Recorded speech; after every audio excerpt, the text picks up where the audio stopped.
Bonjour à tous, aujourd'hui on se retrouve pour la deuxième partie de ce petit meuble mouluré. En tout cas, si vous aimez bien les projets bois, tout ça, n'hésitez pas à vous abonner, ça récompense mon travail. Allez, je vous garde pas plus longtemps, on attaque. On a fait le petit piétement proprement, là on va s'occuper de tout ce qui est accessoires intérieurs. J'ai tracé ici la hauteur du tasseau qui est là. Le but du jeu, ça va être de tirer un tasseau ici, qui arrive pile à la même hauteur que celui-là, pour pouvoir poser une lame qui va venir tenir le tiroir pour qu'il puisse glisser proprement. On fait ça à l'étage du haut pour le petit tiroir de 12 cm et pour celui du milieu. Et ensuite, on va venir mettre des cales pour que le tiroir reste bien dans l'axe et qu'il ne puisse pas venir taper à droite à gauche et venir s'arc-bouter. On part là-dessus, je vous mets sur le trépied au-dessus et puis on va faire ça doucement. De toute façon, il n'y a rien de compliqué. On met les tasseaux, on met l'étagère et hop, il n'y aura plus qu'à faire le tiroir.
Je récapitule tout ce que je viens de faire. On a mis la totalité des accessoires pour que le tiroir puisse glisser, puisse bien glisser et soit supporté par les petites étagères. En bas, on a les cales qui viennent pile poil au bord de la façade ici. Pareil de l'autre côté, pile poil. Donc les épaisseurs correspondent à l'épaisseur de la paroi pour que le tiroir puisse s'appuyer et puisse glisser tranquillement. Au niveau du haut, on a mis les cales pour poser les étagères.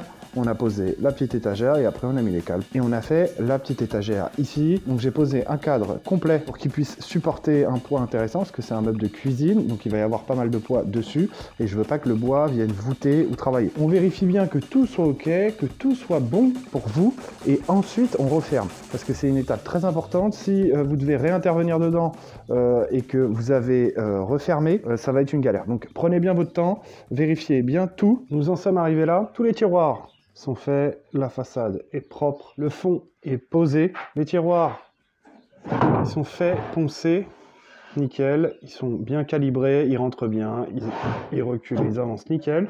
J'ai rajouté des petites vis dans la tranche du bois parce que bon, bah, c'est des tiroirs entièrement en bois donc ils sont relativement lourds. Je fais le montage au clou et je viens rajouter une petite vis. Donc pour les façades de tiroirs, rien de compliqué, on fait comme d'habitude. Ceux qui veulent aller un peu plus loin dans les tiroirs, j'ai fait une vidéo consacrée à ça. N'hésitez pas à regarder tout simplement. Vos blocs tiroirs sont faits, c'est tout simplement des casiers rentrés dans des étagères. Hein. On va venir mettre des façades. Alors le but du jeu, c'est vous venez découper au plus propre dans des planches. Donc moi j'ai coupé ça dans des planches de sapin. Vous les découpez à la bonne dimension et ensuite vous essayez de les insérer dedans. Donc le but du jeu, soit vous y arrivez du premier coup, ou soit après vous devez venir retoucher au fur et à mesure au ponçage. À partir de là, quand vous avez fait ça avec toutes vos façades et que vous êtes content du résultat, moi j'ai préparé toutes mes façades déjà, je vais les poncer, les encastrer. Pour venir décorer un petit peu ce meuble, je vais faire une deuxième façade qui va venir se poser sur la façade du tiroir principal, que je vais venir moulurer tranquillement à la défonceuse. On va faire toute cette partie-là, donc ça c'est la partie façade de tiroir, ça va aller relativement vite.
J'ai fait toutes les finitions des tiroirs, j'ai amélioré ce qui glissait mal, alors n'hésitez pas à améliorer le système des tiroirs s'il y a besoin, rajouter des pièces. Donc j'ai dû rajouter 2 pièces au niveau du haut ici pour créer la butée et une pièce de bois qui va sur tout le long, tout simplement, et puisse tenir quand on le tire. Ce qu'il faut surtout, c'est que votre tiroir glisse bien, que vous ayez un tiroir agréable, sinon ça va être horrible au quotidien. J'ai fait toutes les finitions, le meuble est pratiquement terminé. Dans mon coin, j'ai fait la première porte. Je savais pas trop comment j'allais faire, donc hop, j'en ai fait une de mon côté. Donc elle est moulurée intérieur-extérieur. Je vais vous montrer comment on fait ça. Il faut un peu de matos quand même, hein, pas se mentir, parce que on est sur un cadre qui est pas à 45. Donc là, il va falloir cheville à bois et colle pour pouvoir venir fixer les deux parties ensemble. Et puis après, il va quand même falloir la défonceuse. Mais dans le fond, c'est un assemblage qui est relativement simple. On a 2 tasseaux, là un de 7 et un de 5 ici, de chaque côté. C'est relativement simple. Il n'y a pas énormément de pièces. Je vais vous montrer ça au fur et à mesure. Pour commencer déjà, il vous faut... moi, j'utilise ces petits trucs-là. Donc ça, c'est des trucs que vous pouvez acheter dans les magasins de bricolage. C'est fait pour pouvoir pointer l'opposé du trou de la cheville à bois. Tout simple. Comme je vous ai dit, on a nos tasseaux que j'ai prédécoupés. Voilà, c'est de la volige, hein, c'est du 1/8. Nous, on va en prendre qu'un. Je vais vous montrer comment faire un angle. Donc le but du jeu, ça va être de venir percer au niveau de la tranche. Ce qu'il faut bien vérifier, c'est que tout soit bien à 90 ou tout soit bien droit, bien propre pour que l'assemblage soit au plus propre possible. Donc moi je fais 2 trous là, bon vous pourriez en faire qu'un. Moi j'en fais 2 pour pas que la pièce puisse tourner. Voilà, j'essaye de les mettre plus ou moins dans l'axe. De l'autre côté ça va être la même chose. On va venir percer avec le bon forêt qui convient. Vous n'avez jamais posé de cheville à bois encore. Bon, c'est tout simple. Vous venez percer. Comme je vous ai dit, vous venez percer la tranche de votre bois. Donc ça va être vos trous de référence. Quand vous percez, il faut que votre perçage soit propre et soit limité. Il ne faut pas que vous alliez trop profondément. Le but du jeu, c'est de viser à peu près un tout petit peu plus que la moitié de la cheville. Comme ça, vous percez dans un sens sur cette tranche, dans un sens de l'autre, et ensuite, quand vous assemblez, ça noie la totalité de la cheville. Alors là, quand vous percez, il faut que vous soyez droit partout. Faites extrêmement attention. Si vous êtes en biais, ça va faire un mauvais montage. Donc voilà, pour limiter le trou, moi, j'ai une bague qui est fait exprès. Voilà, vous pouvez mettre un bout de scotch ou un bout de crayon ou un coup de crayon comme vous voulez. Mais en tout cas, voilà. Si vous achetez un petit kit de cheville, bon, ça sert pas énormément, mais bon, c'est bien de l'avoir des fois quand on en a besoin. Ensuite, moi, ce que je fais, c'est que je mets un petit coup de ponçage, mais là, je vais le faire sans pour vous montrer. Hop, on vient placer ici.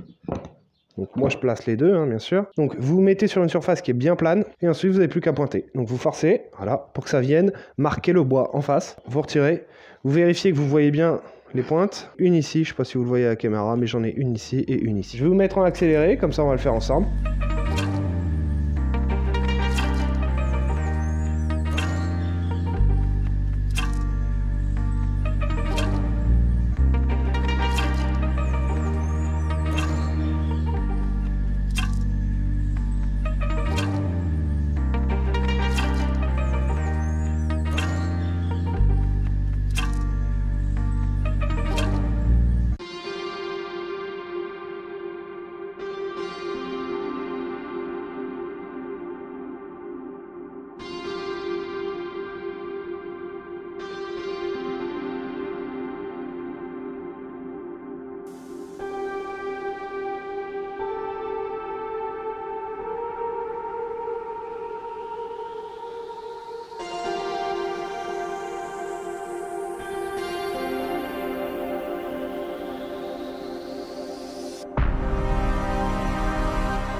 On a fait toutes nos pièces, on les a assemblées proprement. Pour les chevilles, prenez votre temps, essayez d'être, voilà, de bien sentir le truc, de bien le coller, essayez de bien vérifier que vous êtes à 90 parce que c'est ce qui détermine si votre porte est à 90 ou pas, c'est le travail que vous fournissez. Ensuite, l'assemblage, ça va vite, hein, vous avez vu, filet de colle. La cheville, on tapote un peu, ça rentre tout seul.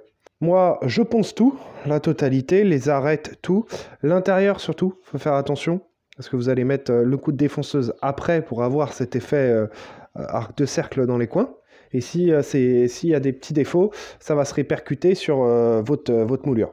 Donc pour l'intérieur ici du cadre, j'ai utilisé un quart de rond tout simple. Voilà, il vient s'appuyer, il défonce, il fait tout le truc. Sur l'extérieur de la partie centrale, j'ai utilisé une double moulure comme ça. Je ne sais pas du tout comment ça s'appelle. Bon, ça vous les avez dans les boîtes... qui sont fournis avec la défonceuse, hein, voilà, ça c'est les basiques hein, qu'on a. Et ensuite, il suffit de venir vous mettre un fond. Pour venir mettre le fond, moi je retourne tout simplement et je viens placer ici du lambris. Donc vous pouvez mettre du contreplaqué assez fin, mais essayez de rester sur des planches qui sont relativement fines pour avoir quelque chose d'assez léger. Je vais venir poser mon lambris que j'ai déjà prédécoupé. Donc je viens le poser avec un filet de colle sur tout le bord, je viens clouer tout doucement. Je viens mettre le cœur de la planche, pareil, je colle et je viens clouer proprement. Bon, rien de compliqué, hein, c'est des étapes, on les fait les unes après les autres et logiquement ça se passe très bien.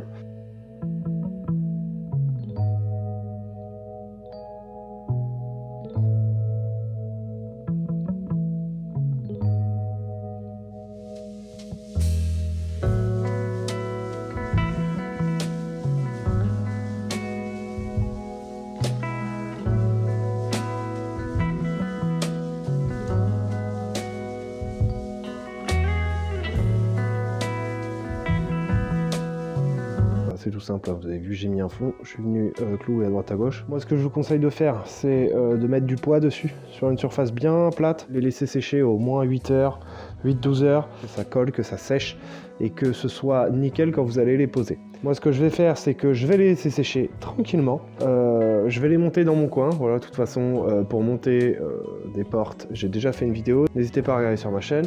Ensuite, voilà, le meuble, on en est là, tout est fait, tiroir, intérieur, tout est nickel. Il va passer au traitement tranquillement et puis bah je vais vous montrer ce que ça donne à la fin. En tout cas, je pense que la vidéo est déjà beaucoup trop longue. C'est un projet, c'est quand même du boulot, beaucoup d'étapes. Mais voilà, en tout cas, c'était un projet sympathique à faire. J'espère que ça va vous plaire parce que à filmer et à essayer de tout vous expliquer, ça a été beaucoup de boulot. Et puis voilà, des projets comme ça, on va en faire relativement souvent. Donc n'hésitez pas à vous abonner. Je vous souhaite de bons projets et puis bon bricolage à tous. Et on se dit à la semaine prochaine.